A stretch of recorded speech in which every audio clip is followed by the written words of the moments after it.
नमस्ते दोस्तों, कैसे हैं आप सब। रोजमर्रा की छोटी छोटी समस्याएं होती हैं जिनको अगर हम टिप्स एंड ट्रिक्स से करें, इनका समाधान बहुत आसान हो जाता है। साथ ही हमारे बहुत सारे पैसे भी बचते हैं, बहुत सारी चीजों की वेस्टेज होने से भी बच जाती है। तो ऐसी ही बड़ी ही प्यारी सी वीडियो है, चलिए शुरू करते हैं। तो हमारी आज की जो सबसे पहली टिप है दोस्तों, उसमें मैं आपको एक बहुत ही बढ़िया सा गांठ लगाने का यानी कि नॉट लगाने का तरीका बता रही हूँ। अब जैसे इस तरीके की एक डोरी आपको लेनी है जो कि कहीं से खुली ना हो, इस तरह से सर्कल में हो। अब हम दो सर्कल इस तरीके से बनाएंगे, एक दूसरे को दोनों सर्कल को एक दूसरे के ऊपर रखेंगे। साइड से आपको साइड वाला जो पार्ट है नीचे से निकाल लेना है और दूसरा वाला जो पार्ट है वो नीचे से ऊपर निकालना है। इस तरीके से हमें एक हल्की सी नॉट की शेप मिल जाएगी।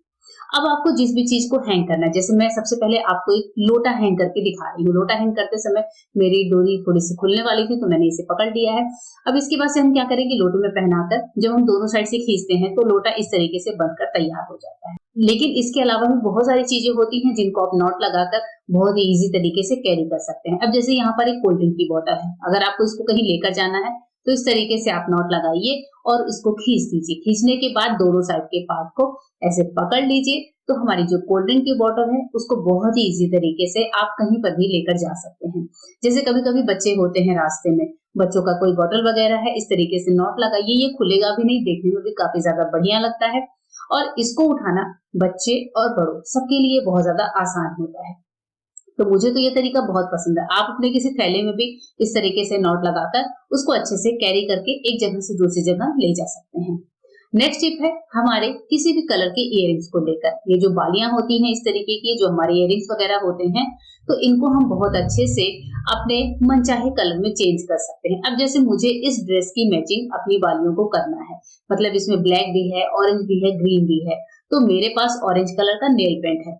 तो मैंने क्या किया है, इन ब्लैक बालियों पर ऑरेंज कलर से छोटे छोटे से डॉट बनाए हैं, जिनसे हमारे ये जो बालियां हैं वो दोनों कलर के पैटर्न में चेंज हो जाएंगी। मतलब इसमें ऑरेंज भी कलर आ जाएगा। अगर आपके पास जैसे ग्रीन कलर का भी नेल पेंट है तो आप उसका भी इस्तेमाल यहाँ पर कर सकते हैं। मेरे पास सिंपल एक ही कलर है इस टाइम पे, ऑरेंज कलर। ब्लैक कलर की बाली तो है ही है, तो मैं क्या करूंगी, ऑरेंज कलर से इस तरीके के छोटे छोटे से डॉट्स बना दूंगी। मतलब मनचाही डॉट्स आप बना सकते हैं। मैंने थोड़े से चौड़े चौड़े बनाए हैं। दोनों बालियों पर सेम काम करना है। दोनों बालियों को इस तरीके से नेल पेंट से अच्छे से डिजाइन बनाने के बाद आप इनको थोड़ी देर रख दीजिए सूखने के लिए। जरूरी नहीं है कि ये जो आर्ट है आप सिर्फ बालियों पर ही कर सकते हैं, आप किसी भी तरह के इयररिंग्स पर इस आर्ट को कर सकते हैं। अच्छे से सुखा लीजिए, देखिए सूख चुका है और देखने में भी कितना ज्यादा खूबसूरत लग रहा है। मेरी ड्रेस से मैचिंग भी हो गई है और जब मन चाहे इसको हम इस तरीके से चेंज करके पहन भी सकते हैं। एक और टिप है सब्जियों को लेकर। कई बार मार्केट से सब्जियां लाते ही बहुत सारे लोग इसको ऐसे ही उठाकर रख देते हैं। इससे हमारा काम खत्म होने की बजाय बढ़ता ही है।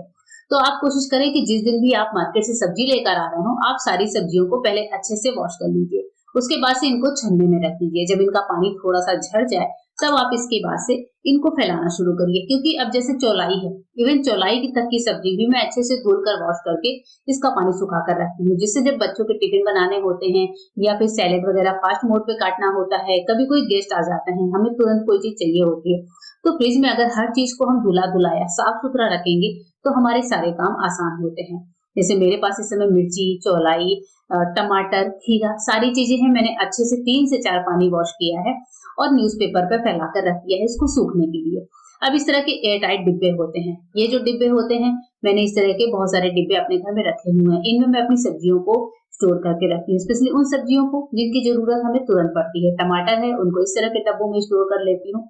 इस तरीके से इनको धुलकर सुखाकर रखने से काम तो आसान होता ही है, सब्जियां हमारी काफी ज्यादा दिनों तक खराब नहीं होती हैं। चौलाई का पानी थोड़ा सा कम सूखा था तो मैंने इसे एक ड्राई टॉवल पर रख लिया है और उसके बाद से इसको अच्छे से डिब्बे में रख दूंगी, तो चौलाई भी जो है काफी ज्यादा दिनों तक फ्रेश रहती है। जब भी आपको ये बनानी होगी सब्जी हफ्ते में किसी भी दिन, बस आपको निकाल कर इसको चॉप करना है। चॉप करके नहीं रख सकते कि उसकी वजह से सब्जियों का न्यूट्रिशन खत्म होता है, लेकिन हाँ धुलकर साफ करके रख सकते हैं। एक और टिप है सुइयों को लेकर। इस तरीके से थ्रेड बॉक्स में बहुत सारी सुइयां होती हैं जिनमें कभी कभी धागे होते हैं और कुछ बिना धागे के होते हैं। जैसे मेरे पास भी बहुत सारी सुई है। सब आपस में उलझ कर क्या होता है कि इनमें जंग लग जाती है और जब हमको किसी सुई को इस्तेमाल करना होता है तो आती है प्रॉब्लम। ऐसे टाइम पर आपको लेना है थर्माकोल का एक छोटा सा टुकड़ा, इस तरीके से और थर्माकोल का टुकड़ा लेने के बाद आपको अपनी सारी सुइयों को थर्माकोल के अंदर इस तरीके से दबा कर रखना है, यानी कि टक करके रखना है। बस उतना ही बाहर निकालना है जितना पकड़कर आप इनको अच्छे से खींच सकें। थर्माकोल में लगी हुई ये जो सुइयां हैं बहुत अच्छी तरीके से स्टोर होती हैं, आपको किसी तरह का मतलब हार्म भी नहीं देती हैं, मतलब हाथ वगैरह भी नहीं चुभते हैं। बस इस डब्बे इस जो थर्माकोल का टुकड़ा है इसको अगर आपके फेड बॉक्स में जगह है तो आप वहां रखिए, और नहीं है तो जैसे इस तरीके का डिब्बा है, मैं इनमें अपनी सुइयों को थर्माकोल में लगाकर इस तरीके के डब्बे में रखती हूँ। इससे हमारा काम तो आसान होता है, इस तरह के डब्बों का यूज भी होता है, और जब हमें सुई चाहिए होती है तो ये डब्बा खोलकर मैं इसमें से निकाल भी लेती हूँ। आइए एक और यूजफुल टिप देखते हैं जिसमें आज हम क्लीन करने वाले हैं प्रेशर कुकर को। कई बार प्रेशर कुकर में अंदर इस तरीके से आलू उबालने के दाग, दाल के, सब्जी के, ऑयल के बहुत सारे दाग लगातार लगते चले जाते हैं, जिनको अगर हम टाइम पर क्लीन नहीं करते हैं तो कुकर की हालत कुछ यूं पीली सी हो जाती है। तो चलिए सबसे पहले जहां पर गंदगी ज्यादा जमी है यानी कि तली में, वहां पर हम पहले पानी को फिल करते हैं। मैंने यहाँ पर 2 कप पानी डाल दिया है, वहां तक डाला है जहां तक आपको पीलापन ज्यादा दिख रहा है। अब इस पानी को हमने चढ़ाया है गैस पर। गैस पर चढ़ाने के बाद थोड़ा सा विम लिक्विड डाला है। विम लिक्विड नहीं है तो कोई सा भी डिटर्जेंट पाउडर ले सकते हैं। थोड़ा सा डाला है इसमें खाने वाला सोडा, हाफ चम्मच के लगभग। अब इसको हम अच्छे से उबाल आने देते हैं। एक बार जब हमारे पानी में बढ़िया सा उबाल आ जाए यानी कि झाग बनने लगे, तब हमें करना है एक इम्पोर्टेंट काम। सबसे पहले तो गैस को सिम करिए जिससे ये पानी उबलकर गिरे नहीं। उसके बाद से हमारे पास होते हैं दोस्तों इस तरीके से दवाई के रैपर। ये जो दवाई खाली रैपर है ये बड़े ही ज्यादा काम के होते हैं। आपको इस तरीके से 2 दवाई के रैपर लेने हैं, इसी उबलते हुए पानी में डाल देना है। ये जो दवाई के रैपर होते हैं इनमें होता है एल्यूमिनियम फॉयल, और ये जो फॉयल पेपर होता है हमारे एल्यूमिनियम के बर्तनों को बहुत अच्छे से क्लीन करने का काम करता है। बस ये जो दवाई के रैपर हैं इनको डालकर गैस को बंद करना है। इसके बाद से पकाना नहीं है, नहीं तो ये रैपर पिघलने लगते हैं। बस इसको गर्म पानी में डालकर छोड़ना है। इनमें कुछ ऐसे क्लीनिंग एजेंट होते हैं जो हमारे कुकर को बहुत अच्छे से साफ करते हैं, इसकी गंदगी को फुलाते हैं। अब हमने गैस को बंद किया है, इस पानी को मैं बंद करके एक बार 30 मिनट के लिए ऐसे ही प्रेशर कुकर को छोड़ देती हूँ। अब जब पानी हमारा अच्छे से ठंडा हो गया तो आप देख रहे हैं अंदर कितनी ज्यादा गंदगी प्रेशर कुकर वाले पानी में आ चुकी है, क्योंकि साइड साइड की जो पीलेपन की गंदगी थी वो सारी छूट चुकी है। इसको हम निकाल देते हैं, और उसके बाद से मैंने लिया है एक झावा, सिंपल सा जो हमारा ये स्टील का होता है, इसमें थोड़ा सा डिटर्जेंट लगाया है, और बस इस गंदगी को जैसे ही आप रगड़ेंगे तो आप खुद हैरान हो जाएंगे कि जो पीली पड़ी हुई गंदगी थी वो कितनी आसानी से निकलने लगी है। क्योंकि जो दवाई के रैपर होते हैं उनमें क्लीनिंग एजेंट बहुत ज्यादा मौजूद होते हैं, और वो गर्म से जब पिघलते हैं तो काफी बढ़िया तरीके से बर्तन को क्लीन करते हैं। ये देखिए रिजल्ट आपके सामने है। हमारा प्रेशर कुकर बहुत अच्छे तरीके से चमक चुका है। इसको हमने इतना बढ़िया क्लीन कर लिया है जैसे कोई नया सा कुकर हो। साइड साइड में जो ब्लैक गंदगी दिख रही है वो काफी टाइम पुरानी है, तो वो मैंने नहीं छुड़ाई है, पर हाँ जो पीलापन है वो बहुत अच्छी तरीके से छूट कर निकल चुका है।